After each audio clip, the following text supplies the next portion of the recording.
Now, ladies and gentlemen, let's jump right into a fireside chat now where we have Flipkart's Chief Product and Technology Officer, Jeyandran Venugopal, getting into conversation with Debjani Ghosh, President, National Association of Software and Services Company, NASSCOM. Debjani is definitely a known name to everyone here today, a veteran of the technology industry. She is the 5th president of NASSCOM and the first woman at the helm in a 3-decade history. At Flipkart, Jeyandran Venugopal, or Jay as he's more popularly known, is tasked to strengthen the team, tech investments, and help implement new technologies with a specific focus on building future capabilities across product and engineering. Who better for him to discuss Techade, technology shaping the decade ahead with Debjani, right? Ladies and gentlemen, a big round of applause for Jay and Debjani. Over to them. Thank you, Anuj. Debjani, a very warm welcome from all of us here at /N. We really appreciate the time that you're taking to speak to us today. Thank you, Jay, and I'm really looking forward to it. It's tremendously stoked to come and speak to all of you and converse with all of you and to be at /N. Thanks for it. Thank you, Debjani. So we'll get right into it. So you bring a very diverse and wide perspective from your vantage point, Debjani, as the president of NASSCOM, where you engage with stakeholders across a broad spectrum, right? So you engage with startups, with corporates, software companies, product companies, services companies, as well as government and academia stakeholders, right? So I want to tap into that breadth of that vantage point and the experience you bring in and ask about the digital tech opportunities that you see for Bharat, and specifically what is going to be driving the growth in the post-pandemic world. How do you see this landscape today, and how do you see it changing in the next decade or so? Yeah, fabulous question. As you guys would have heard yesterday, we launched our annual report for 2021 for the industry. And what a fabulous year it has been. I mean, we were talking about double-digit growth, but who would have known that in this industry, in the middle of the pandemic, would be growing at around 15% year over year, which is, and across sectors, right? What exciting results it is. Jay, the one thing that it tells me when I look at the growth and I look at where the growth is coming from, digital is not a buzzword anymore for India. I think that has been established. It's becoming almost a way of our lives, how we live, how we learn, how we play, how we work, etc., etc. And there's something very different that India is doing when it compared to the rest of the world, which is as we are building out our digital strategy, our digital economy, we are investing first in building the highways for the digital economy, which is the digital public goods platforms. It's very, very unique to India.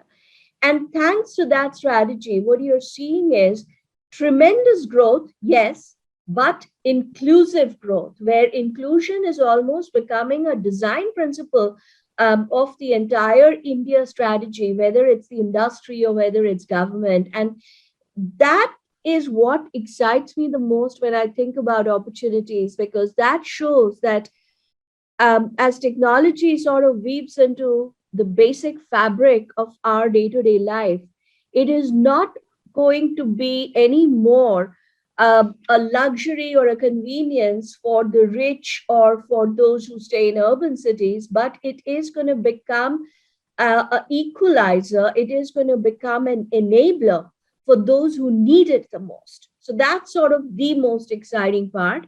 And no better testament than the budget, right? I know there was a lot of excitement that FM used the term digital 60 times in her budget speech. But, Jay, what really stands out is the way technology was integrated into nation building in the budget. For me, that's what really stood out, and the focus on partnerships.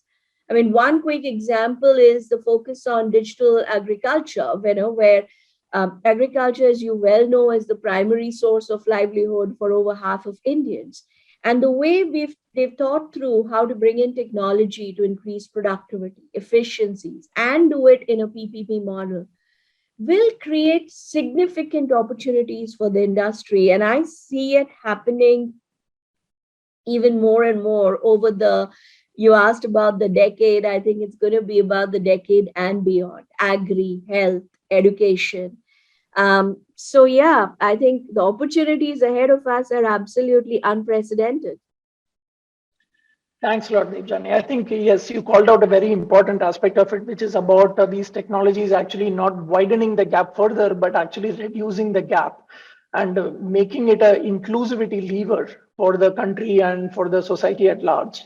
And that is one of the most exciting things about the new waves of technology that are coming in, right? And it is indeed fantastic. You called that out as well. The government is taking very progressive steps in terms of enabling this ecosystem to thrive and grow, be it in terms of relieving a lot of the anxiety about taxation elements of be it around angel investments, around fintech and crypto investments, and so on and so forth. And over the years, government has done a lot of policy making to enable, for example, the entire unmanned aerial vehicles, the drone tech, to take off in a big way. India has, in fact, one of the most progressive liberal policies on drone tech. And I know that NASSCOM also played its part in advising the government on various other policy positions that they took, right? So it just, the excitement all around is just amazing, and it's fantastic to see. On that note, while we're talking about enabling technologies, I want to kind of segue into something very relevant and would like to understand your take on it, Devlan. So if you look at the rate of change of technology, all of us know that it's getting exponential, and technology is changing so fast and disrupting industries in a positive way, in such a drastic fashion. There is nothing that is going to remain untouched, right? Every traditional industry is going through its own wave of reinvention, as you called out, be it education, hospitality, anything and everything, right? E-commerce, of course, but now the ambit has become much wider, right? So in terms of enabling technologies, be it artificial intelligence, robotics, next wave of robotics, right? Not just the single degree, 2 degrees of freedom movement kind of robots, but robots that weave in sensor fusion and artificial intelligence, computer vision, and so on and so forth, right? Into their ways of working. So the next gen robotics, so if you may call it that, right? Then of course crypto, blockchain, augmented reality. There are lots and lots of technologies that are on the horizon and shaking up the foundations of many industries, right? So I want to understand from your perspective, what are some of these emerging technology solutions that you think will pave the way for bringing in this next level of social good and inclusive growth that you see, right? And what role do you think startups and corporates like us can play in this journey? Jay, I actually don't think it's about technology, but it's about people. I mean, I'm a firm believer. To me, technology is lifeless. We are the ones who put life into technology. So when you say what role will technology play in terms of social good or creating impact, I guess the question is, what role will humans play? How much of a priority will this be for us? And I think the bigger question that's in front of this industry is, what is the right balance between profit and purpose? I think in this decade, or what NASSCOM calls the Techade, that's the single biggest question we have to answer as an industry as we figure out, because any technology can cause good or it can cause harm. It depends on how we decide to use it. What are the design principles that we as an industry, we as a country are building, right? So, frankly, it's not so much the technology that excites me. I'm a big fan of artificial intelligence. I think it can have tremendous potential for India and so on. I mean, all technologies. But I think ultimately it's the role of the humans that excite me the most. How will we orchestrate? Because the technology on its own, again, has limited usage. But how do we orchestrate the different technologies to come together? It's when AI and analytics and blockchain and everything comes together and creates the solutions that we can see the maximum impact. And I think this is what we have to really think through, Jay. It's the human factor, which is much more exciting and scary and throws in a lot more questions. Just for example, if you look at the last 2 years during the pandemic, we had nearly over 1 billion new users that joined the digital universe. And most of these users have completely different cultural mindset, values, lifestyles, languages than what you and I have, right? A lot of these new users were first time tech users. Now, as an industry, this creates tremendous opportunities, of course. But as we think through how to build solutions, are we taking into account the fact that these are first time users? We have to worry a lot more about making technology intuitive for them, about making technology secure for them, about ensuring that our technology does not deepen the divide, but actually bridges the divide when it's being used. So, so yeah, that's my answer, Jay. I think it's in this decade, the focus is going to be much more on us humans, I think, than technology.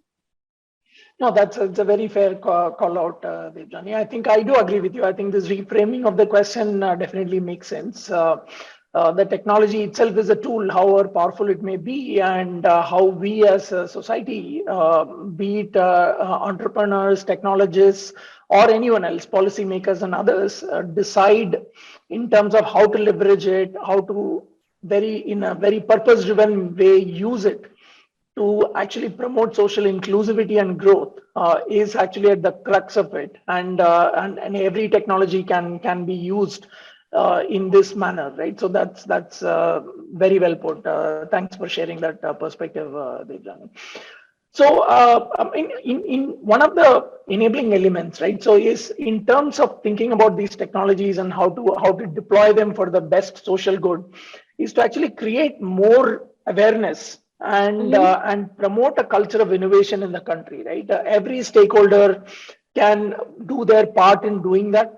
Of course, there are countries that came out with national AI policies several years earlier. Maybe even our government is now thinking about. I mean, we have also had a national AI policy and an AI mission for the country. Now we are also thinking about a digital currency and so on and so forth. So government obviously is one stakeholder, but as corporates, as startups, as academia, and so on and so forth, right? What role do you envision from your vantage point all of us can play in promoting this culture of innovation, embracing the disruption rather than being fearful of it, and any insights, advice you would offer there would be great. Yeah, I think the pandemic has been the biggest disruptor ever, right? That at least we in our generation have faced. And the one thing I'm sure all of us have understood is that life is not going to be the same. The future is not going to be the same, and it shouldn't. Why should it be the same when we have an opportunity to create a better future? And the other thing which is very clear is we are playing an infinite game, if I may quote Simon Sinek, right? We are playing an infinite game. Nobody knows where the goalpost is. Nobody knows where the finishing line is. In fact, every time we think we are reaching the finishing line, there's something else that happens, right? Whether it's with COVID or anything else. And I think, when you're playing the infinite game, what is important to remember is in a finite game, there's a winner and a loser. The person who reaches the finishing line first wins. But when you're playing an infinite game, there is no winner or loser. The person who gets ahead or who leads is the one who's able to continuously adapt, extremely agile, continuously adapt, continuously unlearn, learn, and move forward, right? And I think that is my biggest advice to anyone, no matter which size, how big a company or how small a company or startup or an individual is.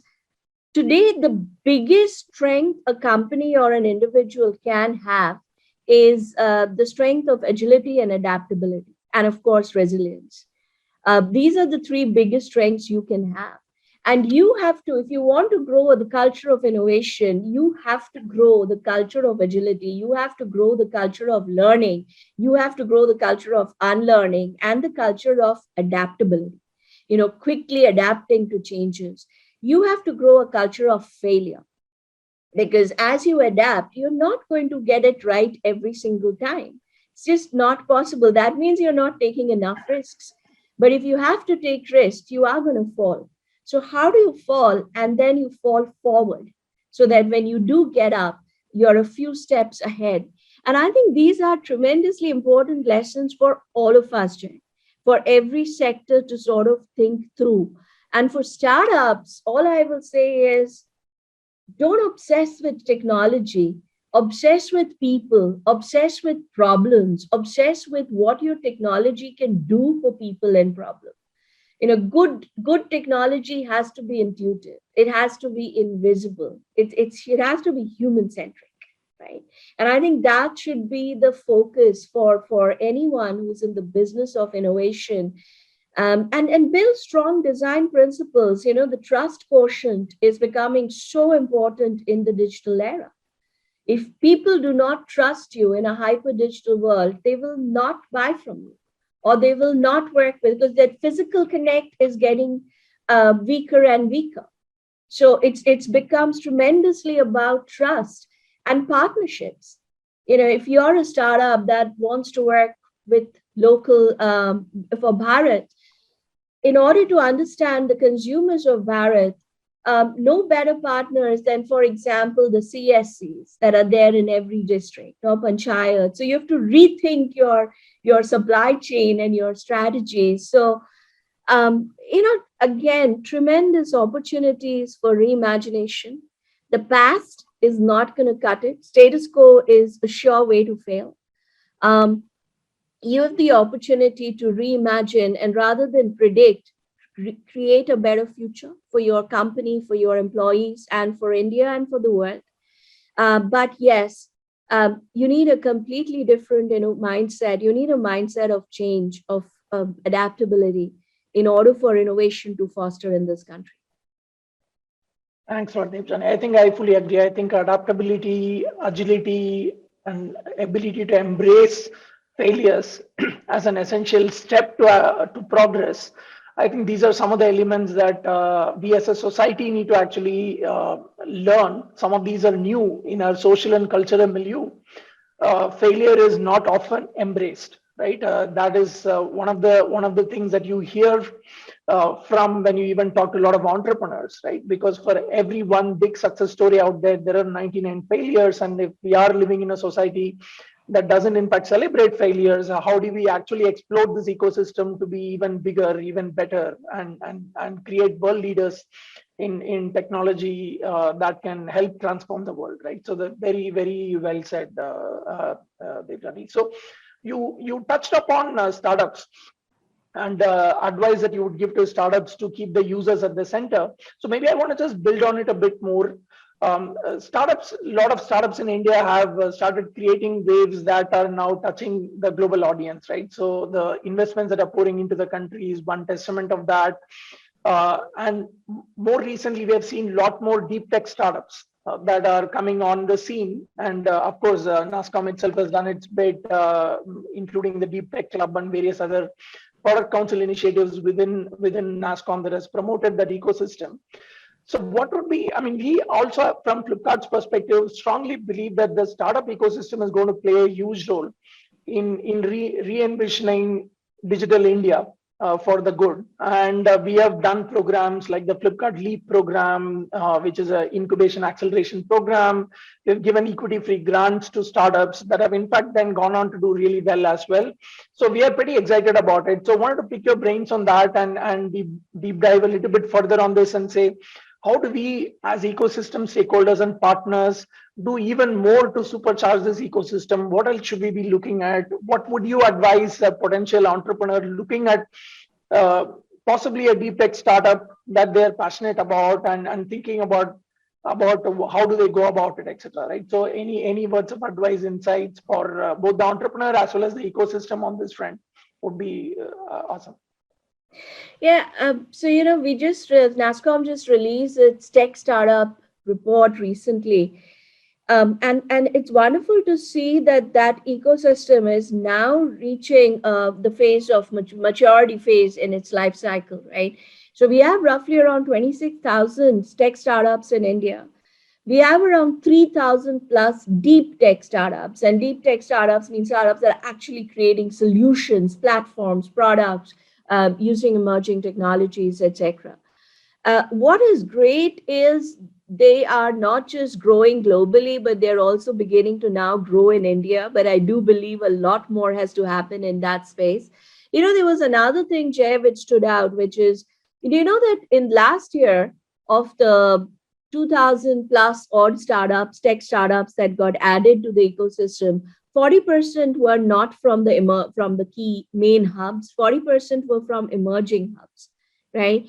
And it was also wonderful to see funding slowly beginning to shift towards these startups, where I think year before, the total amount of funding that startups that were not in the typical metros like Bangalore and Gurgaon had was roughly around 190 million. This year it's grown up to 400 million plus, right? So I think there is which is good because it shows market expansion for startups, opportunities for startups. Once again, in terms of advice, it's what I said before. Don't obsess with the technology. Pick a problem that has a lot of tailwind under it. That can create a business opportunity for you. Um, and it the connected ecosystem that you talked about, I think, is India's strength. Because if you look at India, our tech ecosystem is made up of not just large and small companies, but Indian companies, MNCs, GCCs, services, products. We have so many different flavors to it. Now, the fact is that none of these companies, no single company today, has the ability to innovate as fast as it needs to and as much as it needs to stay in the game. Every company is in the lookout for partnerships, co-creation partnerships that can significantly up their innovation quotient. So that's why you're seeing M&As go through the roof. You're seeing strategic startup partnerships going through the roof. And I think this is sort of the most brilliant opportunity. This is the strategic inflection point for the startup ecosystem or the tech startup ecosystem, because it's no more good to engage with a startup, but it is a matter of survival today. You have to engage with the startups, innovative startups, to stay in the game. Startups have to one thing, they have to stay at the leading edge of innovation. They have to, because that's then becomes their biggest value add. And the change that I would say, that we collectively have to look at is the engagement terms and conditions with startups. I think India has matured enough now to move away from, set up a free POC and then I will see. That doesn't work anymore. We have to think scale from design, and we have to make it commercially viable for our startups to scale with us, right? So I think that's the mindset change I would like to see. But for me, if the two don't come together, both are going to suffer. So the only way forward is by building a strong connected ecosystem together. Absolutely. Thanks for Debjani. It is indeed really heartening to see the broadening of the base that you talked about in terms of the number of startups, and not only just the sheer numbers, but the wider geography from which these startups are coming up, and the funding also flowing through into these startups, not concentrated only in the 2 or 3 traditional tech hubs in the country. Yes, of course, the partnerships and corporations being able to sponsor, support them in early stages with actual full commercial POCs, etc., are very important enablers to help this ecosystem grow stronger and stronger. I mean, we completely believe in it, and we have actually done our part through our incubator, though of course we are always looking for how to scale up that and create even broader and better impact. And as usual, we'll continue to also engage with NASSCOM and look at partnership opportunities to do this together, to go with the theme of partnerships that you talked about as well. So I think there is no better way to end this chat except on this topic of culture of innovation. So once again, Debjani, I really want to thank you for the time you have given us and sharing these wonderful insights with us. So thanks a lot.